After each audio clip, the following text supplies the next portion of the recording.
And good afternoon, good evening for all of you.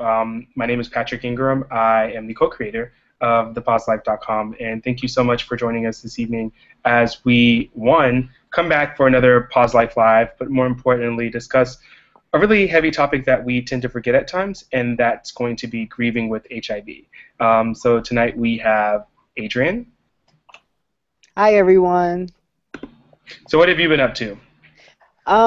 Nothing much actually. Well, I can't say nothing much. A lot actually. So married now. Recently just started a new position at the health department, here in Columbus, Ohio. And still, a writer for one of our local LGBTQ magazines. Making sure I stay active in the community. So yeah, just a whole bunch of things, a whole bunch of things. Too much to go into. But I hope everyone is doing good. And as Patrick said, this is our second live show, so we're very, very, very excited. We have some exciting news to share with you guys about what we'll be doing in the future. So we can't wait to share that with you.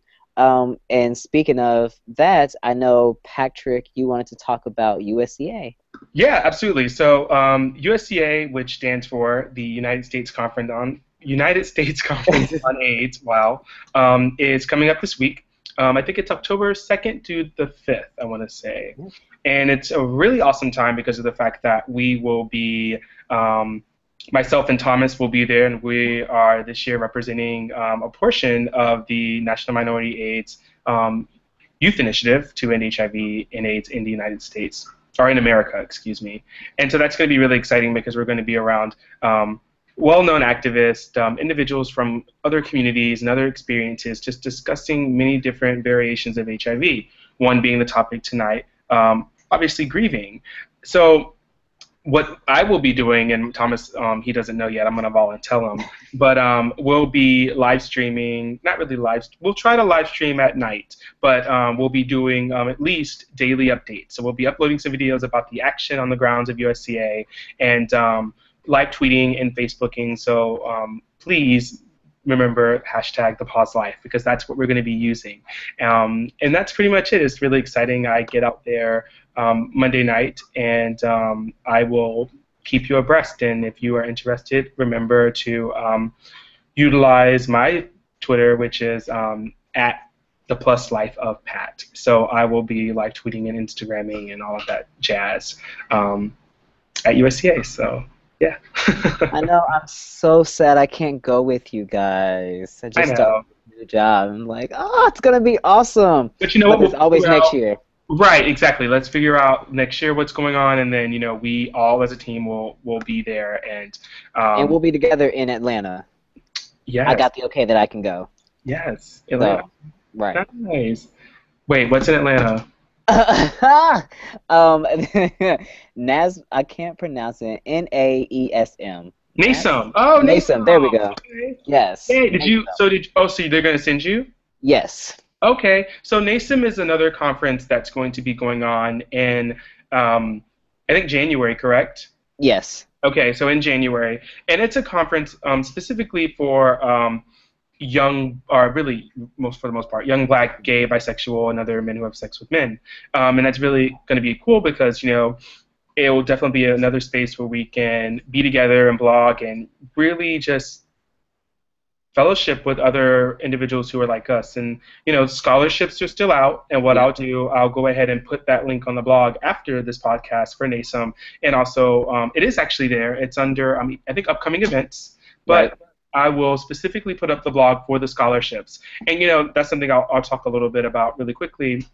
If you want to go to conferences or be involved in some kind of way, or just really want to see what it's like to be around other individuals living with, affected by, or really fighting for better policies for individuals living with HIV, conferences are really a good place to do that, especially for networking. And so if you can't, obviously I can't afford, I'm not going to lie, a ticket to San Diego round trip, including hotel and transportation and food, can't do it. But it helps with scholarships because they pay some to even all of your expenses, including like travel, hotel, and including registration to some extent. So scholarships are very important. So I'll post an ASIM up, and then next year I really promise, I promise that for the next youth initiative that comes through, if it does, I'll post the link up for that as well. Awesome Yeah. sauce. So I have to ask you, how's married life? Like, how is that going? Because that was something you were very stressed out about. Married life is stressful, but you know what? I keep getting the same question. Is it any different? And to be perfectly honest, it's not. Like, it's the same thing because we've been together for a while. We've been living together for a while. So he still gets on my nerves. I still get on his nerves. But the only difference is seeing my name change. So, in saying my new last name, which is Neal-Hobson. So, every time I go somewhere, I'm like, Adrian Neal. Wait, no, Adrian Neal-Hobson. So that part is weird. But besides that, like, it's no different. It's awesome. You know, I enjoy it. I'm looking forward to. We actually just got a house. We did all the paperwork, got the keys, and our move-in time is this weekend. So I'll be very, very busy. Right. Yes. Yes. I'm excited. Yeah, money. I wouldn't say that now. But let's just say that when I wasn't working, yeah, so this second income will definitely help now that I got this job. Good. Well, congratulations. That's fantastic. Thank you. Thank you. I appreciate that. And so, yeah. And then I'll send you guys pictures, and we'll share them when we're in Atlanta together over cocktails. Right, absolutely.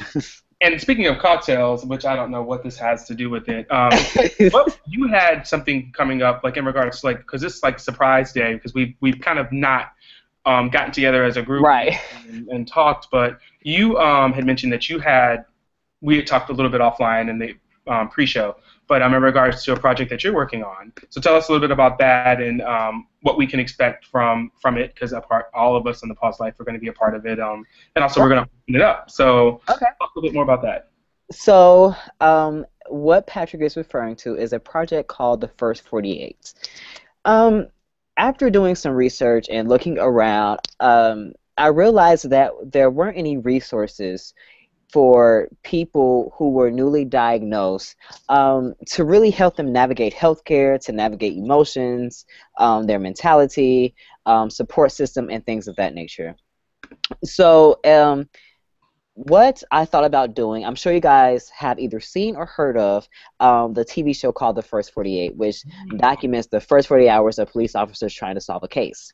And so that's kind of where I got the title from. But this First 48 project would actually allow people to talk about what it was like being diagnosed positive within the first 48 hours.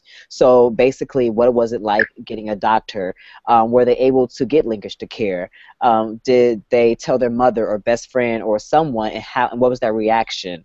What was going through their mind? What emotions did they have? And this video project will kind of be used as a resource. And so the goal is to not only have myself, Patrick, and Thomas talk about our first 48 hours, but also opening up to other people, because we know that not everyone's experience is the same. So if we're able to gather different experiences, I think it will be even better. So what we will be doing sometime next week, we will be distributing and sending out, and probably be on the blog and sending out through our different networks the I don't want to say I'll say foundation. The foundation of what we want the video to look like. So you guys will have the opportunity to talk about your first 48 hours, and they will be featured on our blog. And the goal is to have one a week or one every other week, depending on the schedule that we work out. And you will just simply talk about your first 48 experience.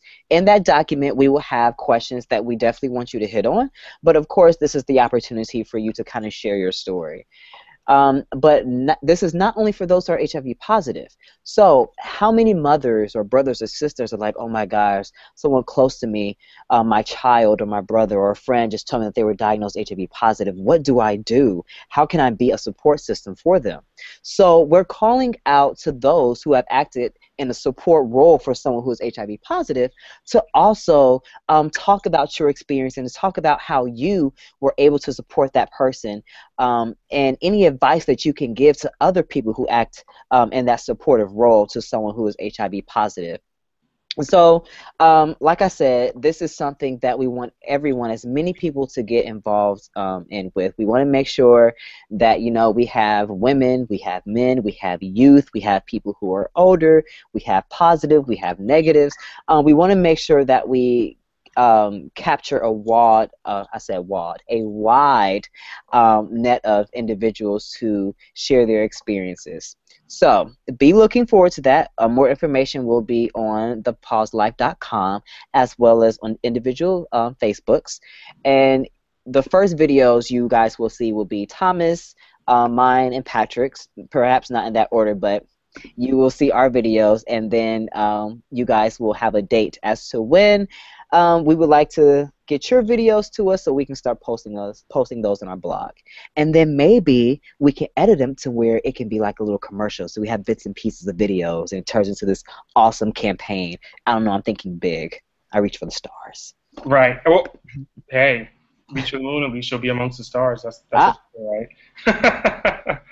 But right. it's really cool that we're actually doing this project because, you know, when you look at like being diagnosed, like my story and experience would be completely different from yours compared to somebody. Right.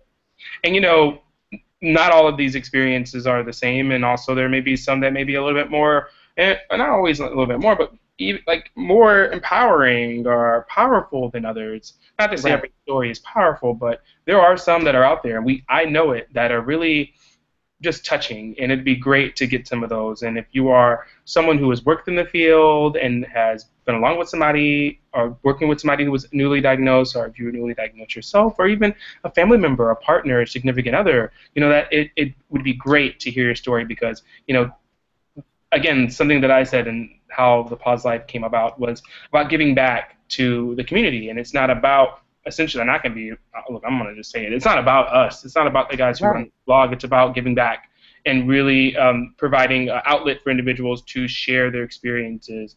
And that's what I like to do. And I think that's what we all like to do. That's here at the Poz Life. So I'm very excited, and I know Adrian has been excited as well, and you know, yes. Thomas, who by the way, I totally forgot, but Thomas is having some technical difficulties, so he may jump in on the call or the live event, hopefully. But if not, hopefully he will be tweeting and following along and commenting. I'm not gonna lie, I have been behind on social media, so I probably will not be tracking social media, but I've left that to Adrian. So again, comments and everything, #PozLife or #ThePozLife. But with that being said, let's segue to our next part where we talk a little bit about grieving. So tell me a little bit about what you kind of see HIV and grieving, and where does that intersect at? Like, how do you interpret that? Well, and I will start by talking about how this topic originated.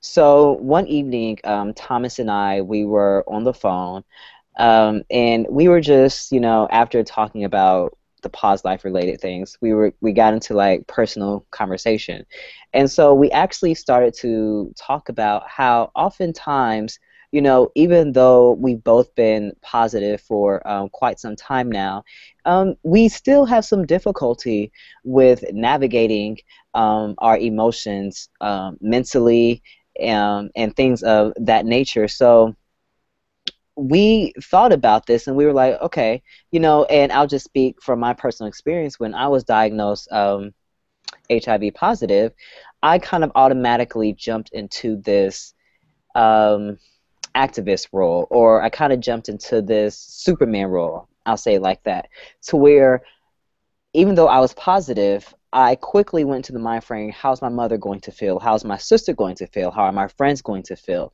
And so when I divulged my status to them, you know, I quickly began to worry about their feelings and began to comfort them and began to educate them, even though I will admit I wasn't that knowledgeable about HIV.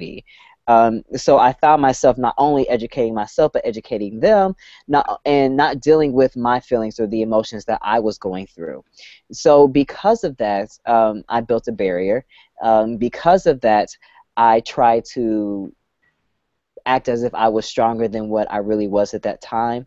And I was diagnosed in 2009, so that's how many years? 9, 10, 11, 12, 13, what, 6 years? So 6 or so years later, I'm still dealing with the fact that, oh, I'm HIV positive. Like, I'm still in the acceptance stage. I'm still in the stage to where, wait a minute, I can't act as if I'm Superman anymore. Right. I have to make sure I rest. I still, I'm still in that accepting stage, and it amazes me because here I am, an advocate, educating people, doing motivational speaking, working in public health, and yet I'm still dealing with things that somebody who is newly diagnosed may be dealing with at the same time. So we wanted to talk about this because we want to talk about the importance of making sure that you're okay, making sure that you take that, it's okay to self-care, to take care of yourself, to cry, to get mad, to get angry. If somebody infected you and you know who that person is, of course we all say, we have to take responsibility for our actions in almost any situation. But at the same time, go ahead and experience that emotion. I'm not saying go and fight the person or do anything harmful, but go ahead in your room or in a private space, get angry, get mad, let that out, because if you don't, it's going to eat at you. And it's not going to eat at you physically. It's not going to affect you physically, but mentally and emotionally. And then you'll start see it spilling over into your relationships, into your professional life, into your friendships, and that's what we don't want. So that's how, the topic originated. We just really wanted to talk about this, and I know that it's very common, especially in the African American community and other communities of color, to where we're supposed to be strong. Even our women are supposed to be strong and act as if nothing phases them, and act as if they have this certain bravado, and they're I can handle anything. I'm Superman and Superwoman. And so we've been taught not to allow ourselves to really feel or to really experience the emotions that we need to, especially when we're dealing with something that is so detrimental, or not even detrimental, but something that affects us so much, such as HIV.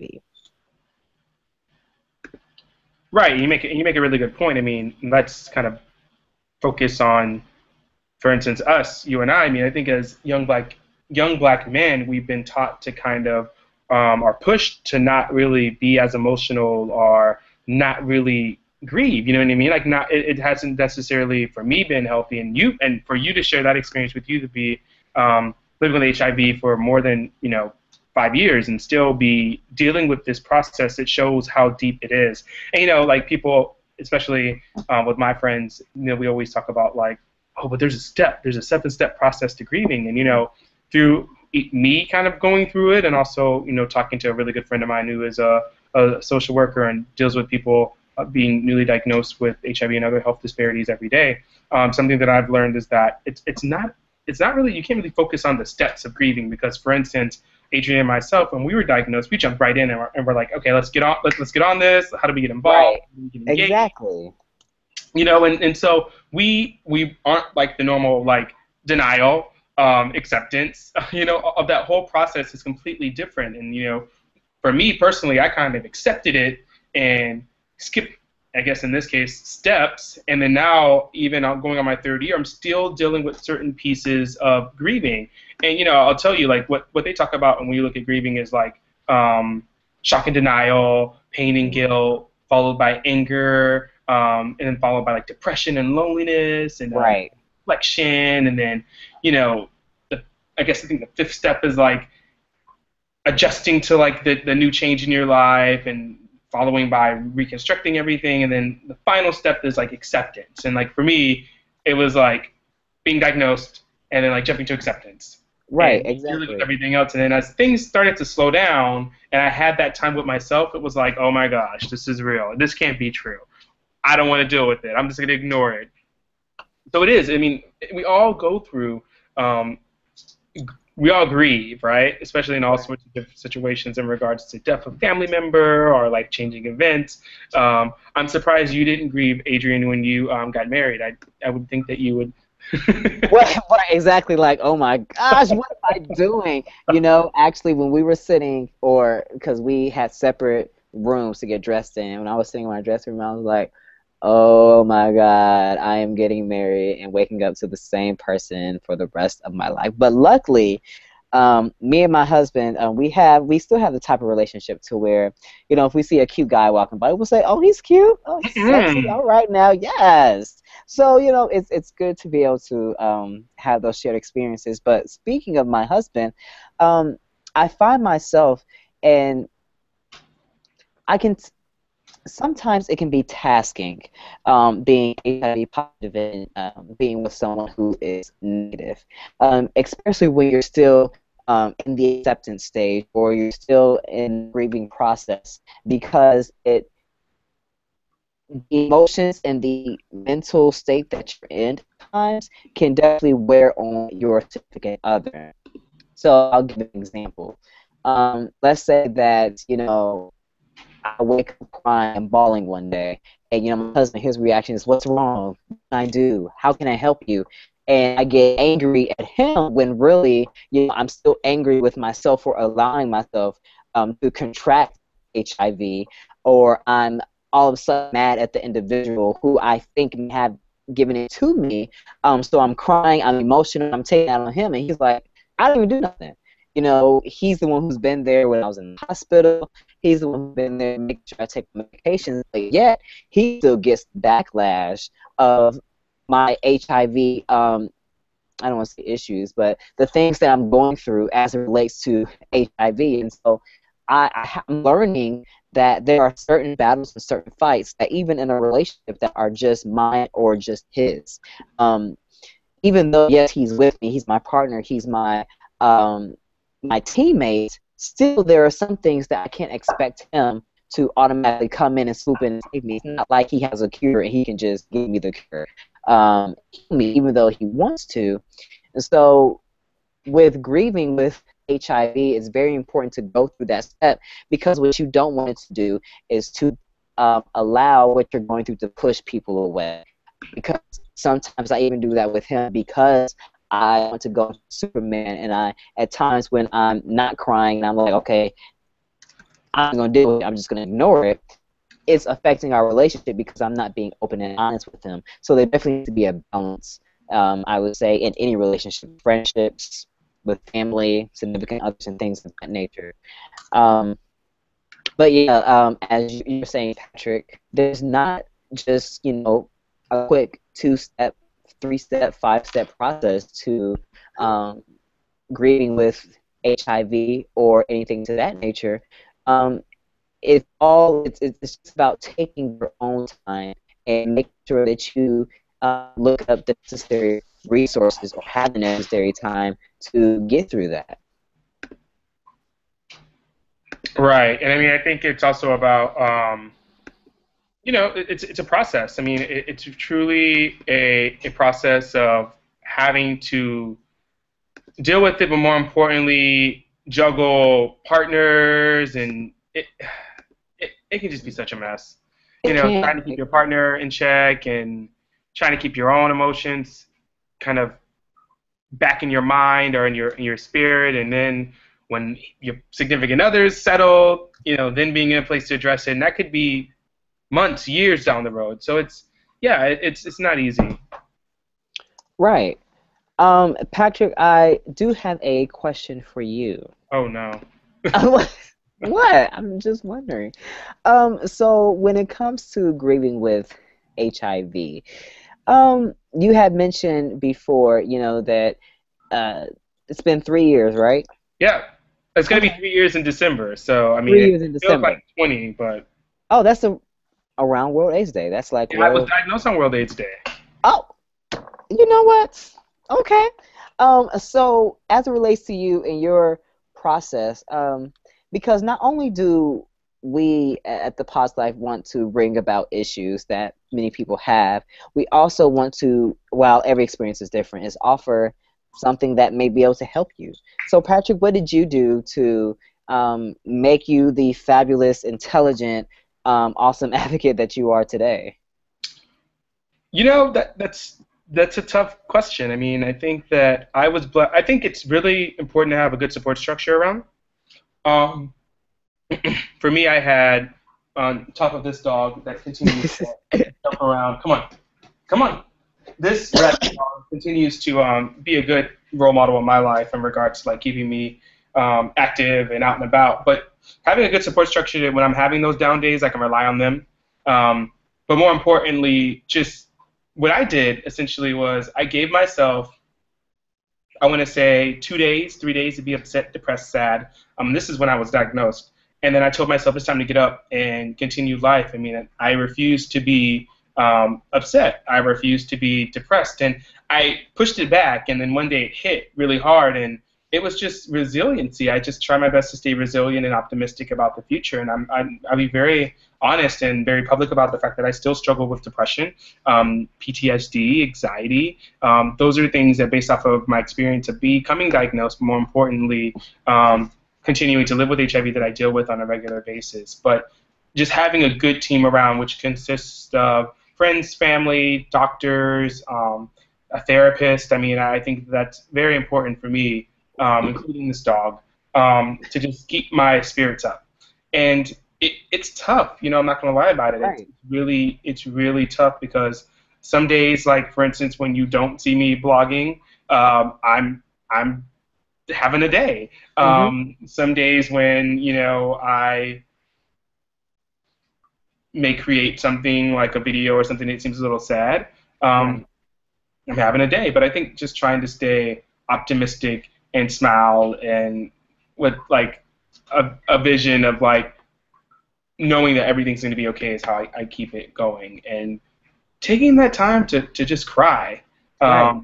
There's so many times myself and other friends who are living with HIV or living with diabetes, or like even a friend who has had cancer. It's just you want to like be strong in front of everyone else. And I think you noticed that, Adrian, during the Mhm. Young Black Gay Men's Leadership Initiative's Policy and Advocacy Summit. For the most part, for the whole entire time, I was like straight face. My answers were very pageant-like. I was very like politically correct. I was being this awesome advocate. And then the last day, some elders spoke, and I just had a moment, and I Wow. like broke down, and I was like crying. And people don't. When people see me cry, it's ugly. It's not cute. It's not attractive. But I literally cried, and that was, I want to say, 2 months of bottled up emotions. Because at that point in February, or I think it was March, I was still March, yeah. grieving. I was still grieving, and this process has been ups, downs, lefts, rights, good, bad. But you know what? Really, I hate to say at the end of the day, I don't like using that term, but really, when I lay down at night, I work on the things that I can work on, and the grieving thing is going to be a natural process. I can't control that. I can't stop some of that process. I may be able to delay it intentionally, but you can't stop the grieving process. And it's not a 7-step process where you have a ladder and you go up that ladder. Depending on your personality, depending on how you deal with high stress situations, you could land at the very top, the middle, or the bottom. That's the reality. But it's about having a good team around you, but more importantly, being in a good mindset, to understand, and really understanding that process of grieving. I think that's really important. Understanding that process is going to happen, and being able to recognize the stage or that process that you're in at that moment in time, and being able to acknowledge that, but more importantly, understand that that's a natural process and move forward with it. I definitely like that. And what I really liked what you said is therapy. I know so many people, like, hopefully my husband doesn't mind me putting his business out here like that. But he's the type of person who's like, I don't need therapy. I can deal with it on my own. A therapist can't help me. And when I look back over my family and then some of my friends who are African American men, they view the same thing. They're like, you know what? I don't need a therapist. I can get through. So, like, therapy has, for some reason, gotten this bad connotation when it comes to the African American community. So it's like, oh my God, therapy. So you're trying to say I'm crazy when really that's a great step in helping you heal. Being able to talk to somebody, especially if you don't have a support system, especially if your mother or your family, because of stigma, they relate HIV to homosexuality, and so they kick you out. So it's therapy, in my opinion, is an important component of the healing process. And something that I did want to say is that, you know, I believe that in some way, shape, or form, I will always be in the healing process. I will never fully recover from being diagnosed HIV positive. I will admit there are times where I'm taking my 3 pills and my seizure medication at night that I'm just like, I just want to break down and cry, because it's like, again, every time I take my medication, it's like I'm reliving this all over again. I'm reliving me being in the hospital all over again. I'm reliving me having to look my mother in her eyes and tell her that I have AIDS, because actually in 2009 I was diagnosed with full-blown AIDS. So it's every time I take a medication, it still hits me, and this is an opportunity, and I just want to say this to those who are listening, to the viewers, that this is a space where we are going to be honest with you, and I can be honest and say that I'm not sure if I will ever be 100% healed from this. I'm sure I'll still be 65 years old, taking my medication, perhaps crying because of my medication, and not knowing what to do. So we definitely want to tell you guys that, don't think it's a quick process, and definitely don't think you're alone, because this, as Patrick was saying, there's ups and downs, and it's a roller coaster ride. It really is. But what we do want to make sure is that you start that grieving process. We want to make sure that if you're diagnosed with HIV, you don't automatically jump into the Superman role where you're worried about everybody else, or you don't automatically shut yourself off from the world. We want to make sure that you do healthy things to help you get through this process. And that can look like shutting the door. And Patrick, I love when you said that you only gave yourself 3 days. And yes, you're still, dealing with that process, but you had a mindset, I'm not going to let this control my life. I'm going to take 3 days for myself, be depressed, go through what I need to go through, still recognizing that I'm not completely over it or completely healed, but at least I've allotted myself some time, and that time is very important. But you also got out of that and you were like, okay, you know what, now it's time to get to work. Now it's time for me to live my life. I have this, great, or not great, but I have this, so now it's time for me to make sure that I do the things that I need to do to keep living and to live a long, healthy life. Yeah, I mean, you made a fantastic point about looking at things in a holistic way, like it's holistically. I mean, mind, body, soul, right? Right. And so it's about making sure all those things are essentially good to go. Because you have to have balance. You really have to have balance in this process. As I wrangle this dog, you really have to have some sort of process. You do, and it's really about balance. Balance is so key when you look at any life-changing event that you go through. When you talked about marriage, you had that moment where you're like, I cannot believe this, oh my gosh. But you have a good support structure in your significant other, in your family, but more importantly, everything else about you that I get, mind, body, soul, is good to go. And that is so important because you need that balance. I mean, if you don't have your mental capacity, your mind ready to deal with it, how do you really be adherent to your medication? How are you going to really be focused on the upcoming or the stigma that you're going to face? How are you going to face if your body isn't in shape? How are you going to deal with the ups and downs? How are you going to be able to be physically fit? when you deal with the side effects potentially of the long-term use of HIV medication, but more importantly, your health, your cholesterol, your sugar levels, all that stuff. And that's a part of the grieving process, because we have to find ways to get out. And I always say, find something that you love to do. I love tennis. I love working out. Even now, when I'm all sad and depressed, I will get up. I will hit the court. I mean, I don't now because I broke my foot. I'll talk about that on the side, another video tonight that I'm going to do right after this. But I broke my foot, so I'm out. But that's what's been depressing me recently, because I can't vent those frustrations and those issues that I deal with on a regular basis living with HIV through that outlet. Excuse me. So it's about having good outlets and really having a good, like I said before, good support structure and being well-rounded. I can't stress that enough. Well-rounded in the sense of your body's in shape, your mind's in shape, and your soul is in shape. Spirituality is huge. You have to have some spirituality or some kind of belief.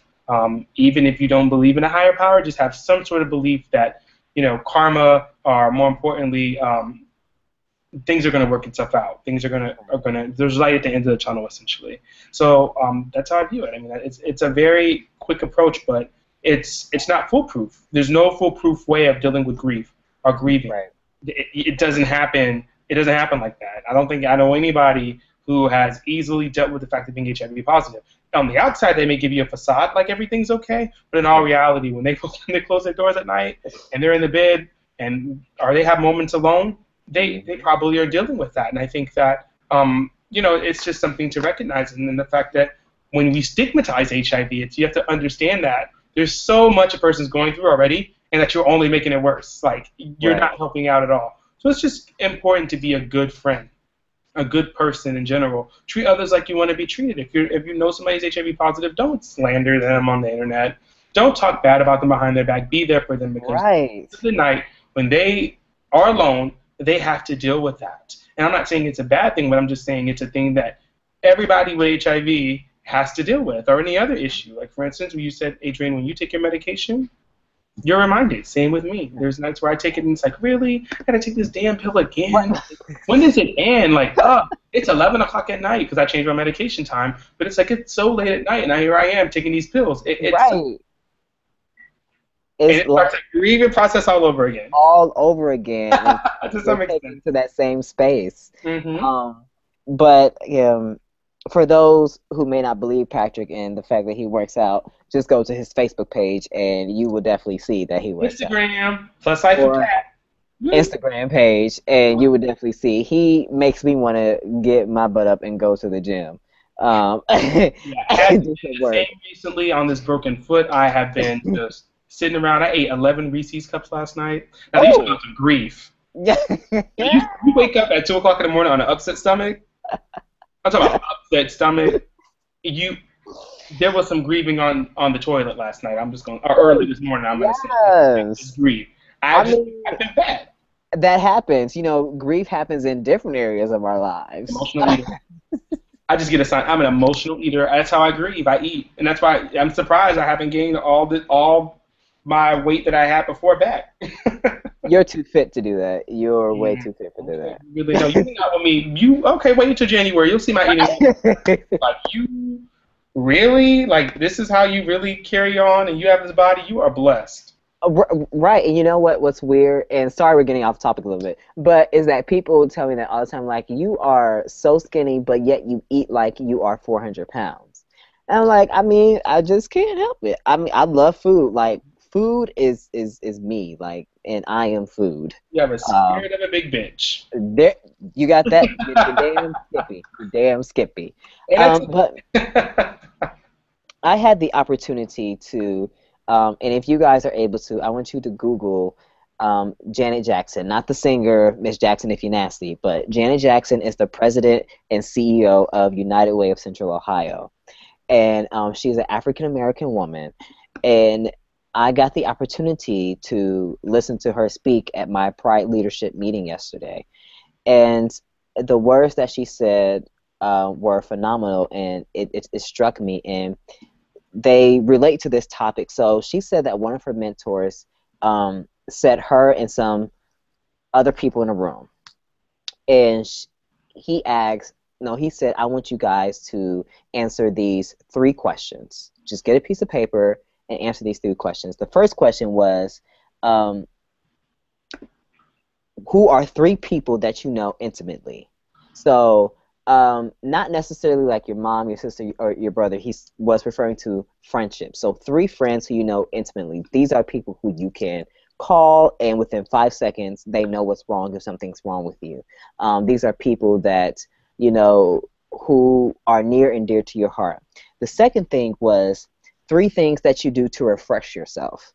So whether that's going shopping, whether that's having a glass of wine while watching Scandal, which was, oh my God, last night, or going swimming.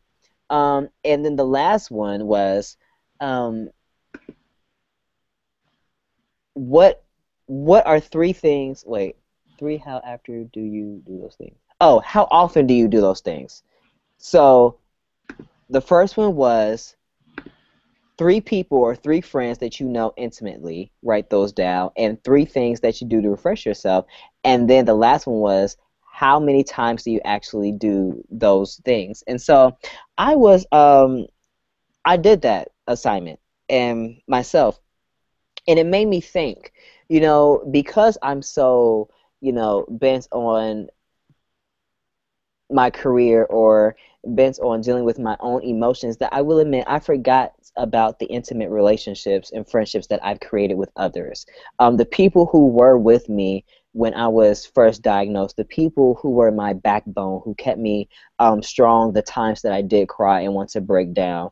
And then I also thought about, you know, I haven't danced just for the joy in a while, and dancing actually used to be something that got me through the nights where I was crying because of me being positive, or the nights when I was crying because, you know, I was in the hospital just last week. I would get up and I would go to my living room and I would just start dancing and release all that emotion and all that energy into the space that I was in. And when I looked back, you know what?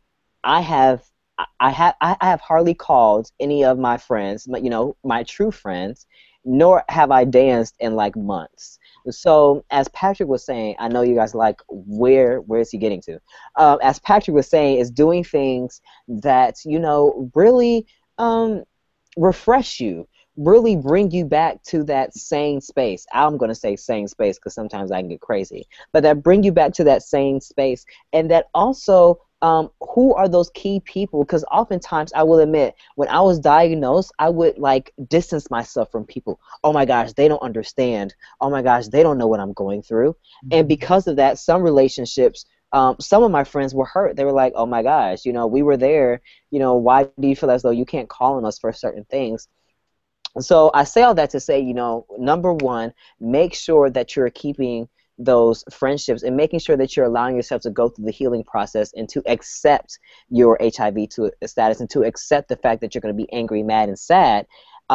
Therefore, you won't be pushing those necessary relationships away. And secondly, make sure you do something for yourself, whether, like I said before, it's having a glass of wine, swimming, as Patrick said, working out, or as I said, dancing, making sure that you're doing things that bring you back down and give you peace. Because what you don't want is to have all that bottled up inside, and then it's, like I said earlier, affecting your work life, affecting your relationships, and you don't want that because that's just going to be even more traumatizing. Right. I mean, even also like for me, like rewarding yourself for like getting through it. Like Right. I've talked about it. I'm not ashamed of it. I love my chicken sandwiches, and when I have a really tough day and I get through it, I reward myself. It's delicious. Puts me in the right tone. Right. But I think also like another important thing that you talked about is you talked about like in regards to people who are being affected by something, not, you know, isolating their friends, but really Right. more important, I think it's important too to flip the script and say for individuals who are allies or friends of someone going through something like an HIV diagnosis, to understand the fact that that person may need space. Right. Exactly. Understand that like if they're angry or mad, it's not because of you, it's because of the situation is so dire, so upsetting, so life changing essentially. I need to stop using that word essentially so much. But anyway, you know, and that it's just you have to be patient with somebody. It's particularly around HIV because you don't know where that person's going to be at. They can be again really good one day, and the next day you don't hear from them, and they're in a mood, and you can't let that affect your relationship. Really good friends like shout out to my friend Davy, she puts up with my BS. There are days when there are weeks she doesn't hear from me, but when we talk, like we didn't miss a beat. So as a friend, it's just important to understand the fact that a person can grieve, and you may not know what's going on. So if you do have a friend and they get angry or crazy all of a sudden, you can get mad. You can have a couple minutes of being mad, but really bouncing back and saying, okay, I'm going to give you some space. You got something going on. When you're ready to talk, hit me up. But not don't ever disappear as a friend. Being there, saying, hey, you know, checking in, hope all is well, but, you know, let me know when you want to talk. Things like that. I mean, that is just, you know, and for someone else who's affected, understanding, like you said, Adrian, that your friends are there for you if they're true friends. That's not the case all the time. But for the most part, people who have good intentions are going to be there, and they're not going to judge you regardless. Right, and those relationships are very, very key in making sure that you, I don't want to say heal correctly because I can't say there's a correct way to heal, but to at least begin that process. And something that I found to be effective is being around people who are like-minded. So I will say this, and at the risk of sounding cliche, but when Patrick first approached me with this idea, he doesn't know this, but I actually did cry to my husband. And I cried because, you know, currently I live in Columbus, Ohio. And when I first moved here, I was struggling with finding like-minded people who were positive, HIV positive, but also positive in life, doing something with themselves. And so I found myself feeling alone at times. And then I went to this wonderful summit in Atlanta, put on by YBGLI, and I got my life. Like, I was empowered, and then the icing on the cake was that this individual who didn't know me from Adam, who just met me at the summit. Going backwards, I have always been someone to doubt myself, and when I was HIV positive, when I was diagnosed that, I always like, oh my gosh, I'm not going to be able to do anything with my life. I'm not going to be successful, even though, you know, people tell me all the time, even to this day, Adrian, you're doing great things in the community. You have this position, you know, people look up to you. In my mind, it's like, no, I'm not really doing all I can do. I'm nothing. There are still times where that my mind is telling myself I'm nothing. So I'm constantly battling with that. And that's something that I was battling with before I went to the summit. Like, oh my gosh, like I'm a baby in this field, you know, compared to these doctors and these people who have these great things going on. But moving forward, so Patrick approached me with this, and the reason I'm admitting that I cried is because I was like, oh, even though people have told me, you know, I'm doing great, somebody who lives in a different state, who doesn't know me, saw something in me enough to want me to partner with him on something that was his baby, on something that he held near and dear to his heart. And so when we talk about developing and keeping relationships, something that I try to do with both Patrick and Thomas is to make sure even if it's through text, like send a crazy text like, hey, loves, or something like that, only because these are two men that I don't want to let go of. These are two men that I still want to be 50 years old, and we're taking retreats and meeting somewhere. And I'm only hoping that our relationship grows more and more and more, because I look up to both of them. I look up to Patrick because I definitely see him as somebody who's a mover and shaker when it comes to this field, and he's like 25 in this field, and I'm 2.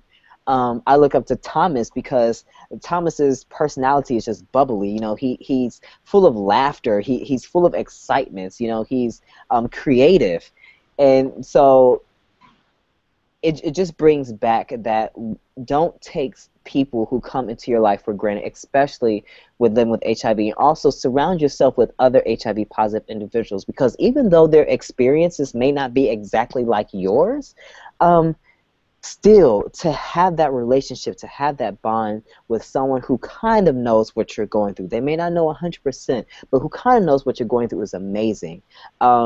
Because of this blog, because of Patrick and Thomas, you know, I can, and I'm saying this wholeheartedly, I can see improvements in my behavior, in my personality, in my characteristics. And I will admit, I'm like the one who really doesn't post that much on the blog, but still, you know, just the fact that they still keep me encouraged, and that I really look to them as brothers. So I say that all to say, make sure you continuously have that support system and you don't remove people. And that you not only surround yourself, you have, you know, your family and friends, but you surround yourself with people who are positive as well, because it can make a huge difference, and it can really make you feel like you're a part of something. Yeah, and you know, wrapping up, you know, I think it's important, like you said, you know, it's important to have people in your life that are going to be on your team. That's going to be team you. And if it's somebody on your support structure that's not doing that, it's okay to say goodbye. It's okay to say good luck in life, because you know, I think that we all, regardless of who we are and where we come from, we have a process of growth. And I've had people in my life who I've had said goodbye to, good luck in life, you know, adios, and Right. you know, later down the road we've had discussions in regards to, is it a good space to bring them back into my life? The majority of them are not back in my life, but you know, that's okay. But at least we were both mature enough to sit back down at the table and try to hash things out. And that's why it's so important to focus on you. When you are at a space where you feel like you need you time, take that you time. Don't feel obligated to give that time to somebody else. I'm a perfect example. I've not been active on the blog. I've not been active, you know, in general. And it's a reason for that. I needed me time. I needed a mental break. And it's so important to take that time, because you don't want to end up being in a situation where you're having an emotional breakdown in the middle of work, or at a family reunion, or at a family cookout, or at Walmart on Black Friday. You just don't want to be that person that has these moments. And that's why it's always great to have mental break times and time to step away and focus on you. I can't stress that enough. And I totally agree. And also what you want is to make sure that you have people who are going to be able to hold you accountable. So, for example, my husband, there are plenty of times where I don't feel like taking my medication because I don't want to relive that experience, but he holds me accountable, and he says, no, you don't want to be where you were a few years ago, and I want you around. So you're going to take this medication, and I'm going to sit here and watch you take it. So, like, just people who hold you accountable and allow you, you know, to have your space and have your moments, but also who also aren't afraid to tell you, okay, now it's time to do something. Now it's time to live. But I wanted to leave you guys with a quote by Martin Luther King Jr. And it's a quote that I love and something that I quote often in articles that I write and when I'm having conversations with friends. And the quote is, an individual has not started living until he can rise above the narrow confines of his individualistic concerns to the broader concerns of all humanity. And so I say that to say that for those who are negative, acting in a support role, remember, you have not started living or experienced life until you're able to come outside of your own self and worry about somebody else. And then for those who are positive, the same goes for you. The moment you start living is the moment to where, you know, of course you allow yourself to, you know, feel, you know, go through that sadness, but then again you're like, no, I'm going to jump up out of this and make sure I help someone else. I'm a firm believer that service is the rent that we pay for life. So, yeah. That's a good quote. Thank you. Marian Wright, the founder of CDF, Freedom Schools. Yep. You're just a book of knowledge. So, with that being said, we're going to wrap up. Again, thank you so much for joining us this evening. It's been great. And I think we hopefully have started a dialogue within yourselves to be able to have a very important conversation in regards to how will I deal with very tough situations like being diagnosed with HIV or even approaching an anniversary of living with HIV, or really more importantly, taking your medication or going to a doctor's visit. How do we deal with that? How do we conquer that? And I think one of the most important things is definitely finding someone to talk to. Whether that's a professional, whether that's a good friend, a mentor, really find someone to talk to and to sound off. To sound off on. And really more importantly, take care of you. Take that time to really focus in on yourself, and focus on yourself. You have to be greedy. I'm sorry, I can't say anything. You have to be greedy sometimes and make sure that your health comes first, because that's the most important thing. And just wrapping up again, thank you so much for joining in this evening, and don't forget to check out our blog, ThePozLife.com. I'm not going to spell it out. ThePozLife.com, and you can catch us on Twitter. I think at ThePozLife, right? Yep. At ThePozLife, and you can find us online as well. On our bio section on the blog, you can find our personal Facebook pages, and so I just encourage you to be a support structure for each other, love each other, but more importantly, continue to realize and understand that regardless of your HIV status, regardless of where you come from, and regardless of where you want to go in life, that you're worth it. And that you matter in this world, and more importantly, that whatever you're going through is going to be something that you can conquer and get through. So, with that said, we will conclude this evening and be done. So, take care and have a fantastic night. Have a good night, everyone. And a good weekend. Yes. Bye. Bye.